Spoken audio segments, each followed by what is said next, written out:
Hey there, it's me, possibly your favorite libertarian. Today I'm going to show you what I got up to this weekend, which was the Spartan race in Belmont, Michigan. Lots of fun, lots of obstacles, lots of running, and lots of incline and decline because it was on a ski resort. But more on that later. Now, I wasn't the only one racing that day. I also was joined by my two sons. My youngest did the half-mile with obstacles, and my oldest did the 2-mile with obstacles, so it was a family affair. If you're not familiar with Spartan races, there are a lot of options as far as the distance that you want to run and the amount of obstacles that you want to have. This weekend had two options. One was the Super, which is all in blue, that's 10K and 25 obstacles. And in red, you'll see the Sprint, which is what I did, which is a 5K with 20 obstacles. Welcome to beautiful and sunny Belmont, Michigan. We're starting at the bottom of the ski resort, but before we do, we have to get through a series of obstacles in some disgusting and stinky mud. Now you're probably wondering, hey, can I just skip to the starting line? Well, you can, but if you do, you owe everyone 75 burpees. And we're off to the races. One thing to note, which you can't really tell from the camera in a lot of cases for this video, it's very steep, a very steep incline as you're going up that first initial hill. A lot of people started jogging and didn't end up that way towards the middle or top of this hill. Now for the first obstacle, over walls, 2 4-foot walls. Pretty easy, I'm 6'3", so I kind of just jumped up and climbed over.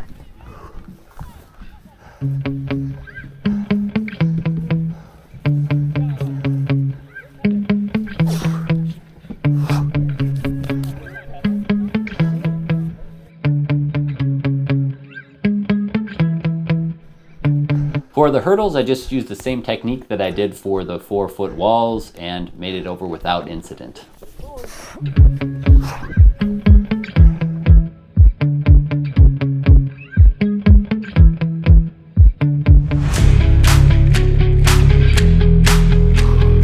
The 6-foot wall was a little taller, so I had to jump up and kind of rest my knee on the top of the wall and then put the rest of my body over.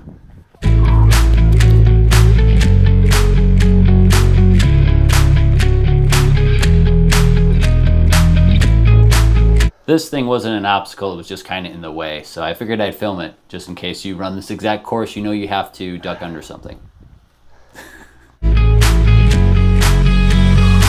I'm kind of speeding through the running footage, but I do want to note that once you get into the woods for this course, there's a lot of, I think, mountain bike trails or hiking trails where you have a ton of incline and a ton of decline. And anytime you think on that decline, you can pick up speed or momentum, you find you're met with a sharp turn somewhere or a tree. So you can't really build up that much speed.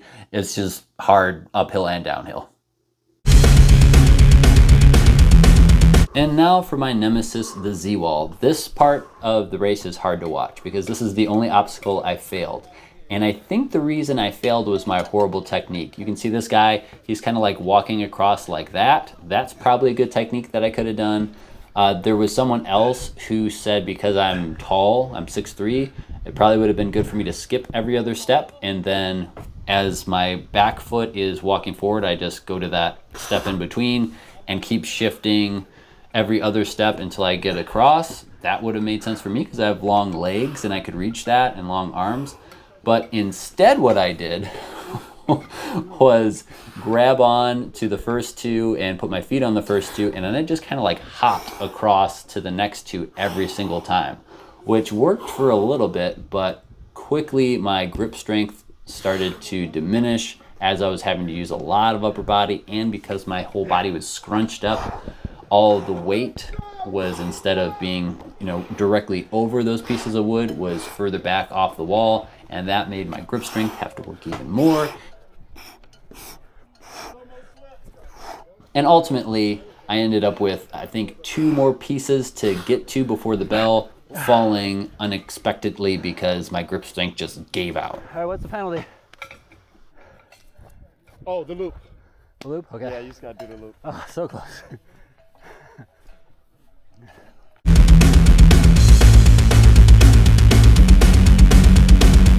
My old friend, the inverted wall. This one is one of those obstacles that looks super intimidating, but it's actually pretty easy.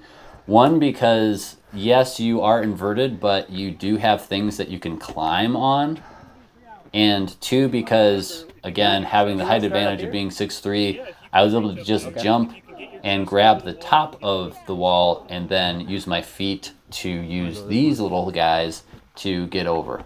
Once I was able to get my chest over, I could just kind of rotate my body and slide down the other side. Woo! Thanks, man.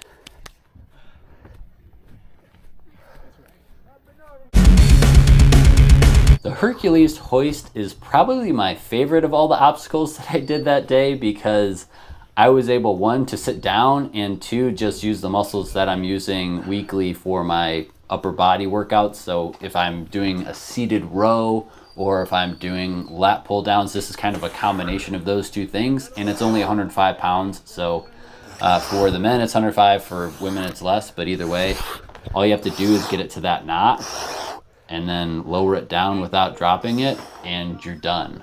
Very easy, especially with my technique of sitting back on the floor, because if you do that, you give yourself a little bit more leverage when you're pulling as opposed to pulling almost straight up and down from the standing position. Right here, my friend. I pulled that one. Woo.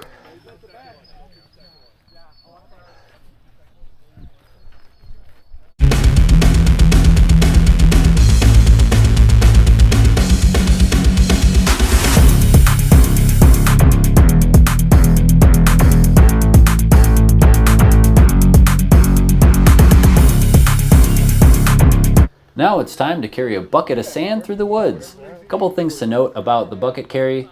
The red buckets are for the women and the black buckets are for the men.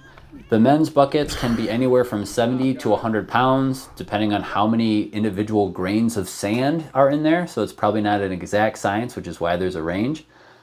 Another thing to note is that you actually have to carry the bucket for quite a ways before you get to the end and get to return it, which is something I was not expecting. It's in the woods, so it's kind of hidden as far as how far you have to carry this. And I also noticed that, just like a lot of the other terrain, there's a lot of uphill and downhill. And in this particular portion of the trail, it had kind of like a sideways tilt to it, if you can notice in the footage.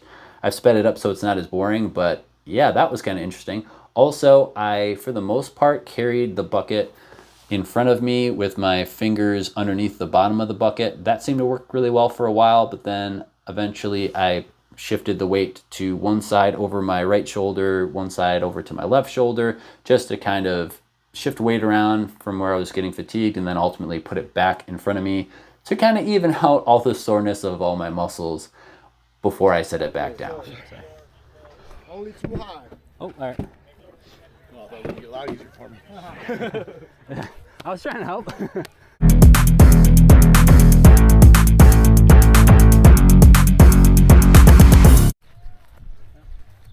Oh, I'm gonna get money. That's what we signed up for here. Everyone's just doing that. No, you literally just stop. Rolling mud is kind of strategically placed within the race. Depending on your attitude, you can either be happy about it or upset about it, but if it's really hot like it was today, Well, I'm wet now. the temperature change was Yeah, kind of I nice gotta go because it with that. was colder, but it is really gross water. So I guess, glass half full of gross water optimism. Okay, that's more gradual. Either way, these are placed here because the obstacles after this are harder when you're wet. And, the idea is to make things difficult. That's the whole point of one of these races. So first thing you got to do is go through those two puddles, and those are probably about waist deep. And then you get to Squelch. the dunk wall, which you see coming up here. And this is going to make you fully submerge under that super gross water. But on the bright side, it will cool you off. Let me see how waterproof this camera really is. Yeah, boy. Under?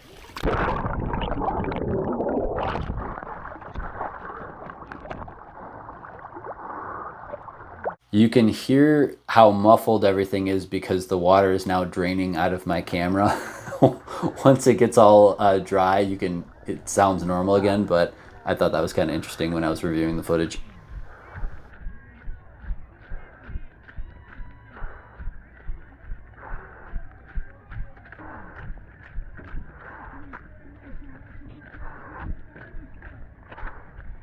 And now we come to our first obstacle strategically placed after all that water, aptly named the slip wall. There's a few techniques that you can use to get up the slip wall, but the best way that I found personally and have seen online is to lean back and walk up the wall as you walk your hands up the rope, as this guy's doing here.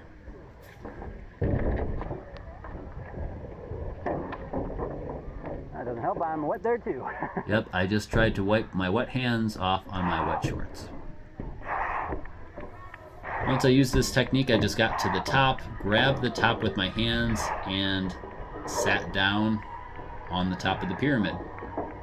Then, for whatever reason, I went down this way because it was more comfortable for me to do instead of just turning around and going down a ladder backwards. I don't know. I'm a weirdo.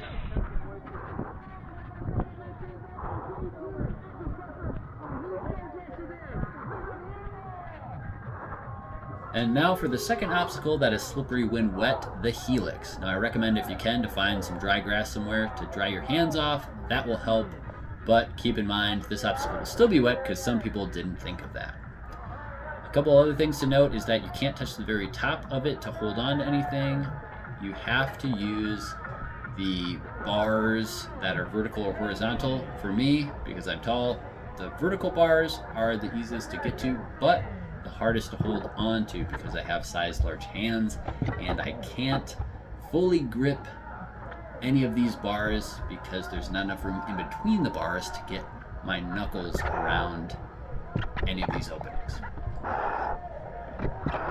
Also, did I mention that these are super slippery?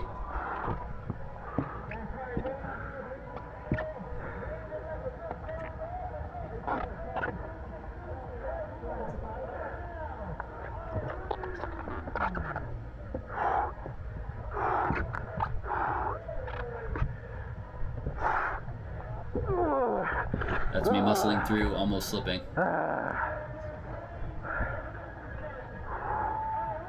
There we go, I did it! Hooray!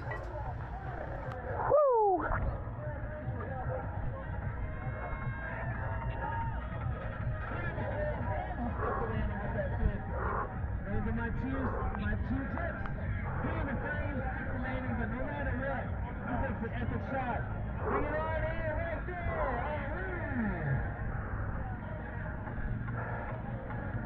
Come on down, Spartans. Victory is yours, right here, right now. Well done.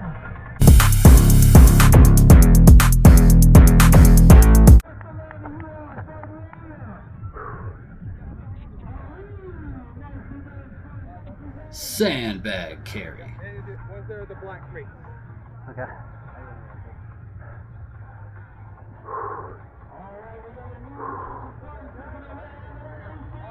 The black lined boxes are where you get the men's sandbag, which is 40 pounds. The women's are outlined in red. And as far as how you carry this, I would recommend doing what the person in front of me is doing, which is putting it between the shoulder blades and the back of your neck. That will help you balance the weight left and right. And you might even get such a good balance that you don't even have to hold it with your hands. I did see some people that were just balancing it on their shoulders without touching it at all, which was pretty impressive. Now, this course for the sandbags is uniquely shaped to resemble a Spartan helmet. So if you see the aerial view here, you can see that it looks pretty cool. Because it is shaped like that, though, you are going up and down the ski resort back and forth as you are carrying that 40 pounds. So, you know, pros and cons. You got this, you're almost done. Thank you. But regardless, it does break up the monotony of just going in a big loop. It's keeping things interesting, and pretty soon, before you know it, you'll be done with the Spartan helmet, and you'll be dropping off that 40 pounds of sand.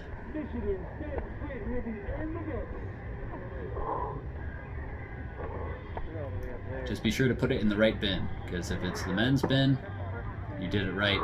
If it's the women's bin, they're going to be like, wow, this is really heavy.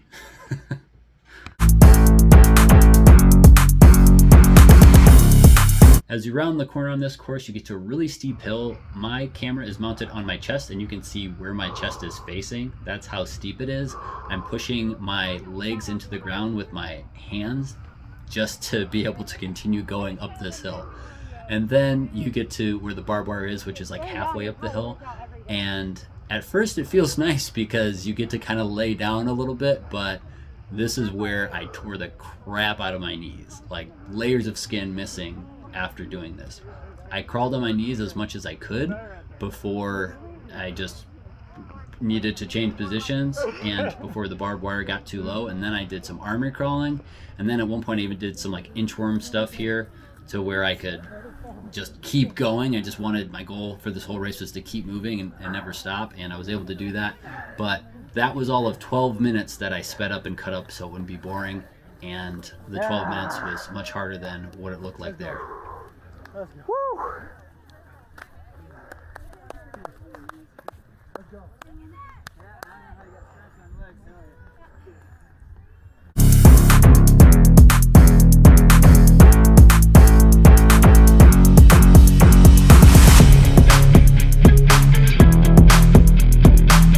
The Spartans must have been pretty sneaky because after climbing up that really steep hill, crawling under all that barbed wire up that steep hill, you go around and behind the hill and then turn that corner and there is this, the cliff climb. Now the cliff climb is very much what it sounds like. You have a bunch of webbing or cargo netting attached to the side of a cliff and you climb up that. And you hope that the cargo net is firmly attached and secured to the side of this mountain, because if not, it's going to be a bad day for you and everybody else that's attached to that thing as you're climbing. Now, I don't say this to freak you out or anything, just to stress how steep this is. You can see with my legs almost being straight up and not really having to bend that much to take the next step, that this is a steep climb. So you want to make sure your grip strength is good. You want to make sure as you're climbing up this, you are grabbing onto that next rung higher up with both hands, then moving those feet up. Then before letting go with one hand, you're grabbing on a little bit higher. You never want to have both hands off of the cargo net at the same time, if at all possible. And this is where having really grippy, cleaty shoes really helps, because they're going to keep you from wanting to slide down if you don't have a firm position on one of the cargo net rungs. Once you get to the orange part, you're, I think, halfway up there, and then once you get to the end of the orange part, you are pretty close to the top.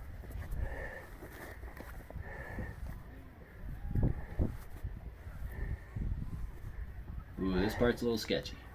I don't have a cargo net anymore. Oh no.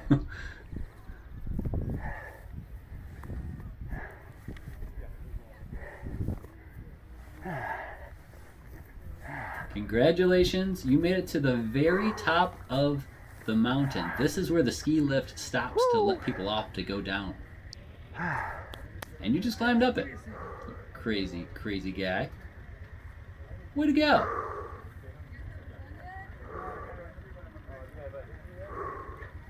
Throughout the course, there are water stations. I highly recommend you take advantage of them.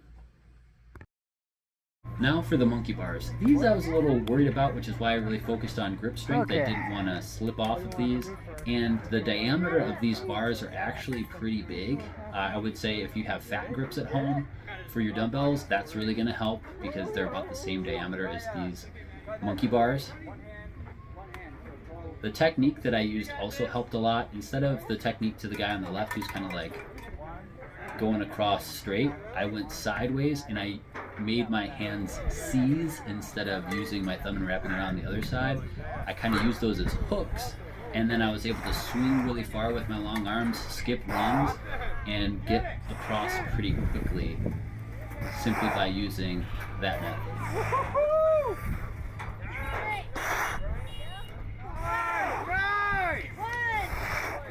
Twins. Whee. I was also very worried about the rope climb. Now, I had seen a lot of techniques online, and the one that I ended up using that worked the best for me was the Captain Morgan jump up high, put your hands as high as you can, so you're like halfway up the rope already, pull yourself up with your arms, and then take your other foot and kind of like go around the rope and put it on top of your Captain Morgan leg, and then push up. I did that method on the way up, and it seemed to work pretty well. Not as well as it looked like it did online, though.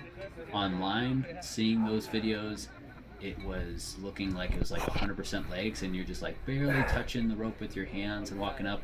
For me, I don't think I was doing the technique with my feet well enough, so it was more like 60-40 as far as the amount of effort for my bottom and upper half of my body, but I made it work, and I was miraculously able to hit that bell.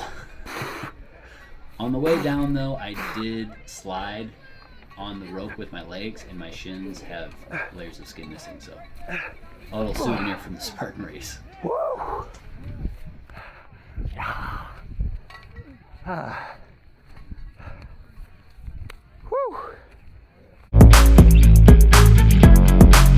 Introducing the Atlas carry, which is 75 to 100 pounds for the men, which is going to be something you're going to want to train for, because if you've never done a deadlift before, this could jack up your back and it could be a problem. You want to make sure you're using really good form, keep your back straight, chest out, butt out, bend at the knees, lift with your legs, and then pick it up. That's the hardest part. Then carrying it is not super fun either, but it's very doable. And the good news is you have a very short distance that you need to travel with it. You just have to go to the flag and back and put it back where you started.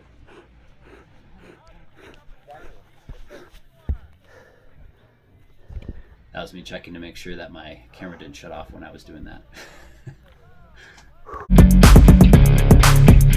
Now, an obstacle that I tried multiple times and finally got was the spear throw. Threw it high on that one. Nope. Second time, threw it high. Third time, hit the target, but it didn't stick. Didn't count. Has it got a stick? I don't know. Has it got a stick? Fourth time, high again. We're the Republic!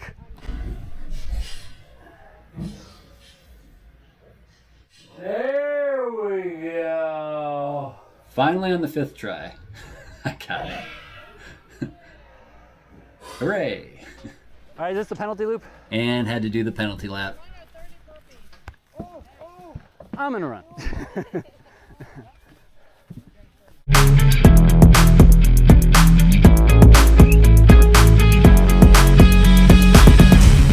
The multi-rig was one that I was a little worried about as well. I thought, well, I was able to get through the monkey bars because they're nice and stable, but these being all swingy, I'm a bit concerned.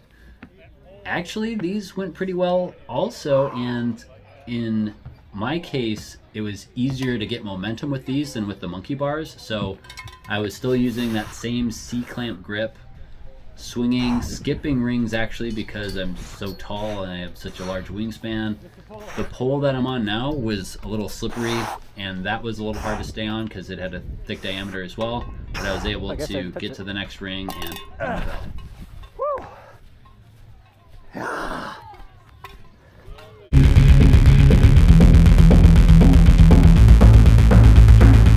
We did it, boys. We made it to the end of the race. This is the last obstacle before the fire jump and the finish line, called the A-frame cargo. It is basically a cargo net. You can use it like a ladder to get up it. And one thing that's cool about it is that once you get to the top of it, they'll actually call out your name. So if anyone is at the finish line wanting to take pictures or videos of you, they'll be notified you're running. On the way down, I just kind of slid and did that crab walk thing again to pass some people to shave off a few more seconds of time.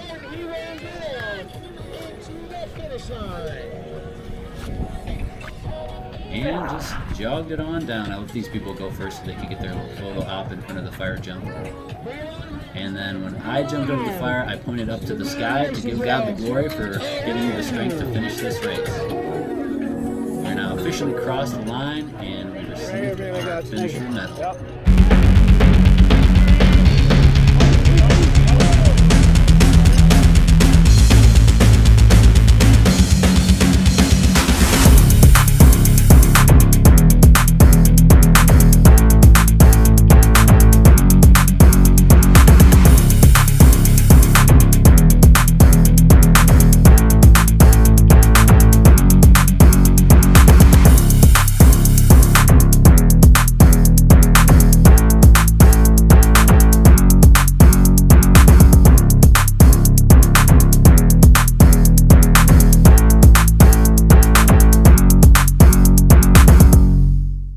Hey, thanks for watching my video on my very first Spartan race, specifically the sprint.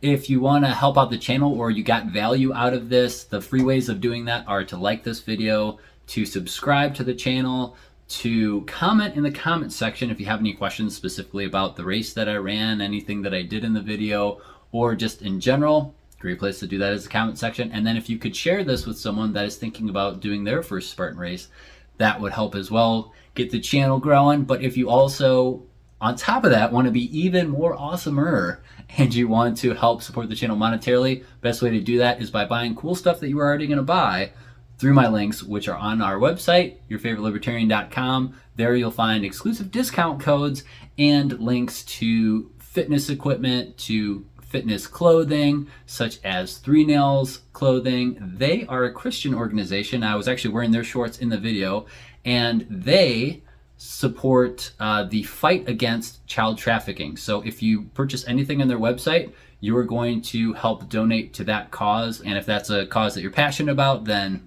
you're helping out that cause. You are supporting a Christian company. You're supporting a Christian YouTuber, which would be me. And you're also saving money because I have an exclusive discount code on our website, which is, again, yourfavoritelibertarian.com. Speaking of Christian stuff, I take prayer requests. So if you have any of those, put those in the comment section below. I love praying for you guys. If you want a more private setting to do so in, you can DM me on Instagram, message me on Discord, Facebook, all that stuff. But all of those links to all the socials will be on yourfavoritelibertarian.com. So broken record, you can go to that website for anything you really need. If you need to get a hold of me or buy cool stuff at a discount or just see what's going on over there. At some point we'll have merch as well. So there will be that also. Either way though, thank you so much for watching this video. If you want to see another video around the race as far as the gear that I used and the training that I did, let me know and I might do a video on that as well, but you'll need to vote in the comment section to let me know that I should be doing that video, and I will take the time out of my day to make that for you. All right, that's really it though. Thanks for watching, stay free, and God bless. Keeps you up at night, yeah. Make all the demons quiet, yeah. We were built to thrive, yeah. I think that we've all had enough. Keeps you up at night, yeah. Make all the demons quiet, yeah. We were built to thrive, yeah.